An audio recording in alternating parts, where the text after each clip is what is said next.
When you look into a mirror, what is reflected back to you are simply light waves.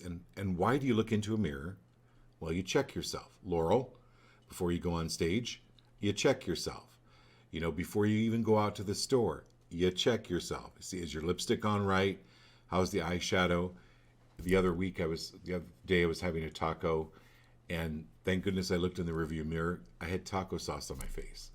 You wipe it off and don't think anything about it, right? And you actually thank the mirror. Well, maybe you don't thank the mirror because it's unconscious, but you still are aware that the mirror is a great tool. Everything and everyone around us is that same kind of tool. And I had an incredible weekend. Yesterday, I went to an emerging screenwriting seminar for emerging screenwriters. I thought, well, I'm an emerging screenwriter. I'm actually putting my book that most of you have already read into a script, and I wanted to be able to meet people, and I met amazing people. Met a gentleman that has done 19 movies. I won't go into them, but they're definitely ones you've seen. And other incredible people that I listened to, speakers from all over the United States that flew in to teach. One of the interesting things is one of the speakers talked about the mirror neurons that we all have. And how they discovered this is they had electrodes hooked up to two monkeys. And they gave one monkey a banana. And they watched, the neurons fire in the brain as the monkey peeled the banana and ate it. The other monkey that was watching the monkey eat the banana, the neurons in that monkey's brain fired exactly the same, like it was eating the banana. And they're like, wow, this is really interesting. So they've done quite a bit of research on this.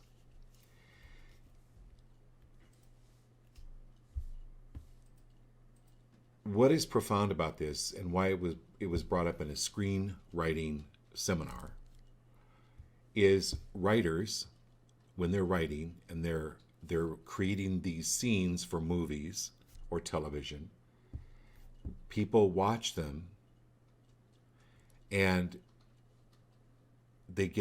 people that are watching get emotionally involved. Why? Because of these mirror neurons. You feel empathy for the protagonist. You feel anger toward the antagonist because these neurons are firing. So they're extremely useful tools. And 40 years ago, many, many years before they were discovered, this might have been described as a psychic ability because it really wasn't understood, or a metaphysical ability. But now it's understood, it's science. Interesting, right? So my point is when you look into a mirror to check your lipstick or a smudge on your face, or if your beard is trimmed correctly, whatever the reason you look into a mirror, you are free of thinking it as detrimental or harmful or mean. You don't get mad at yourself because your lipstick got smudged. You just fix it. Everything and everyone around us is a mirror. And so if you get upset with someone by watching what they do or what they're doing, and it's firing in your brain, take a look at that. It is a tool. It's the same kind of tool as if your lipstick was smeared. You can look at it and not have an emotional charge about it. Usually, if you have an emotional charge about it, take a look at that. That is an energy, and it may not be serving you to your best and highest anymore. Take a look at it, okay? That's an important thing to keep in mind. So I wanted to share that with you, share with you this incredible weekend that really got me fired up to rewrite the script. I've already written a script, but I'm rewriting it. And that's what life is about. You just simply rewrite. You get do-overs. You do it over until you go, wait a minute. This guy that just cut me off, I'm not upset at him anymore. Because those neurons were firing and that emotion got involved. And it's not that emotion is bad. Emotion is a tool.